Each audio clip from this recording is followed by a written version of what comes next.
High, আসসালামু আলাইকুম, good evening everyone. সম্প্রতি আইভ্যাকে ওখানে নাকি অনেকে বলছে যে ব্যাংক স্টেটমেন্ট জমা নিচ্ছে না, যেই কারণে হচ্ছে আপনার এসবিআই কার্ড করতে হচ্ছে। তো এসবিআই কার্ড করলে তো এটা এক্সট্রা একটা খরচ, এটা সবাই জানে। যদিও টাকাটা হচ্ছে পয়সা তোলা যায়, তারপরও 1000-1500 খানেকের মতো লস থেকে যায়। এটা কখনো খারাপ কিছু না। যাই হোক, এই যেদিন ভিসা জমা দিবেন সেদিন যে হচ্ছে এই কার্ড সংগ্রহ করা, আবার সেটার জন্য পেপার ওয়ার্ক করা, এগুলো আসলে একটু ঝামেলারই আর সময় সাপেক্ষ। 1-2 ঘন্টা ওখানে লস হয়ে যায়। আর এটা থেকে কিভাবে বাঁচতে পারবেন এই ব্যাপারটি হচ্ছে আমি আমার ভিডিওতে শেয়ার করছি। তো আমি সম্প্রতি লাস্ট ফ্রাইডে হচ্ছে ইন্ডিয়া থেকে আসি আমার এন্ট্রি-X1 ভিসা। আর আমার ভিসা করার সময় আমি যে কাগজগুলো জমা দিয়েছিলাম, 15ই ডিসেম্বর আমি জমা দিই। তো সেখানে ব্যাংক স্টেটমেন্ট আমি যেভাবে জমা দিয়েছি, তখন তো আসলে বছরের শেষ টাইম ছিল। আর এখন আপনারা জানেন কি না, ডলার এনরোলমেন্ট আমরা যেগুলো কার্ডে করে থাকি সেগুলো মেয়াদ হচ্ছে 1 বছরের।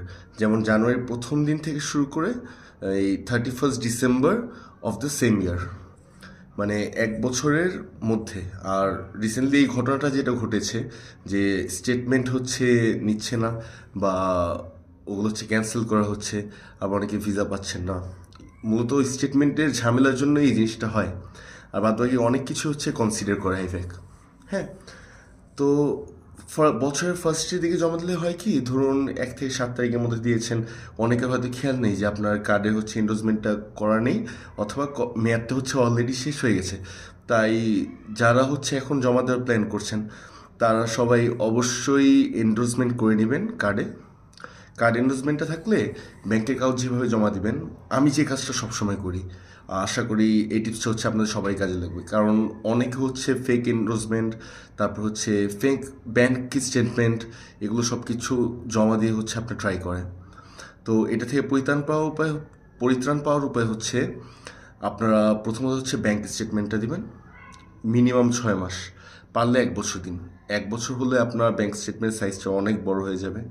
তারপর হচ্ছে আপনার ফোনের মধ্যে যে লেনদেনের এসএমএসটা থাকে, লাস্ট লেনদেনের, সেই এসএমএসটা দিন।